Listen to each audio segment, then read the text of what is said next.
Hey everyone, my name is Reed. It's Sunday, and this week on Transtastic, we are talking about advice week for using the bathroom. So, this is something actually pretty timely because I am struggling with this right now. It's been an interesting challenge over the past 3 years to try to navigate the men's restroom. And when I first began that sort of journey, I was going to women's college at the time. So the bathrooms that we had were either like unisex or just women's and men's divided, but there weren't many men who were using those bathrooms. So I think that was sort of like a blessing to navigate men's bathrooms when it was either a unisex situation or it was like, oh, here's a men's bathroom, but I'm going to be the only man in there. 100% for sure. After I came out of Smith and I went into the real world, using the men's bathroom was an interesting experience. There have been a lot of like weird situations that I've encountered in the men's restrooms, but since this is an advice week, I'm going to tell you some advice on using the men's bathroom. Number one, be confident. I tell people this a lot, like when they're first starting transition, that you need to be confident and others around you will kind of pick up on your cues and they'll kind of go with it. And if you're not really that confident, then they'll kind of be like, what's going on here? I don't know how to act around you because you don't know how to act around me. So what's going on? But if you are confident in the men's room, you go in there, you're like, okay, I use an STP, I'm going to use a urinal. I don't use the STP, I'm going to use a stall. I use an STP, but I'm going to use a stall. Whatever it is, whatever the situation is, go in there, look for what you need. If you're not going to find it there, either find another bathroom or just wait. Advice number two is be cautious of the situation that you're getting yourself into. I know that I just told you to be confident and now I'm telling you to be cautious and I'm giving you a lot of mixed messages right now, but really the key is to know what kind of type of situation you're getting yourself into. If it's something that's going to be dangerous, if you're using a men's bathroom and you know that it's going to be dangerous, then I would encourage you to find another restroom to use, either at a different place or I don't really know what situation it would be. But if you really don't feel comfortable using this men's restroom, then I would encourage you to do whatever it takes to find another one. Because safety is number one, and you don't want to have to compromise your safety.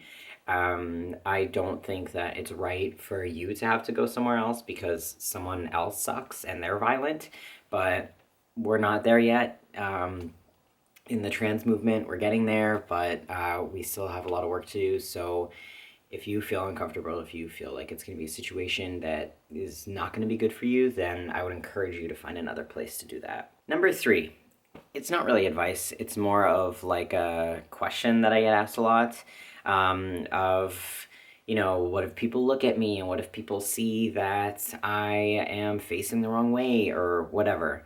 This is something that I've been struggling with recently because I use a stall in my work bathroom and it's like there's a giant crack in it and you can just totally see right through it, and it's far enough away that you could see what direction someone's feet are facing, and it's just an uncomfortable situation for me. But the good thing about men's restrooms is that nobody really cares what you're doing in there. They're not there to look at you. They're just there to do their business and to get out. So it's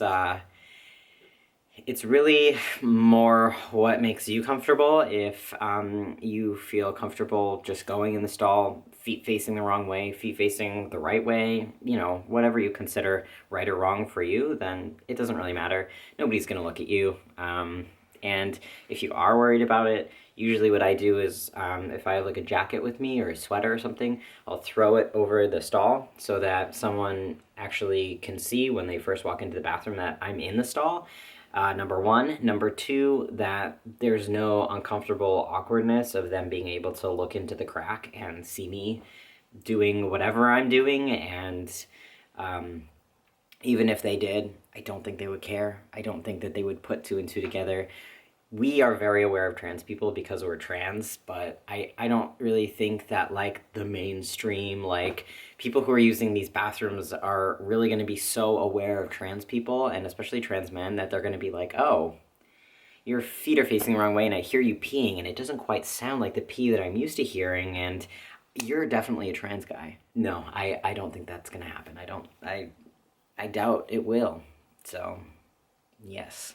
Alright, so before I end this video, I just want to take a minute to do a little publicity plug here. There is a new organization that a friend of mine, Jason, is starting. It's called Trans.org. It's going to be launching, I believe, in early 2015, and it's going to be sort of like an online resource guide for like everything. I know that there are a couple of online resource guides already available, but this one is going to be more like everything is in one place. Not just about testosterone, but about, you know, changing your name and everything like that. Everything is going to be on this resource guide. So I'm going to post a link below.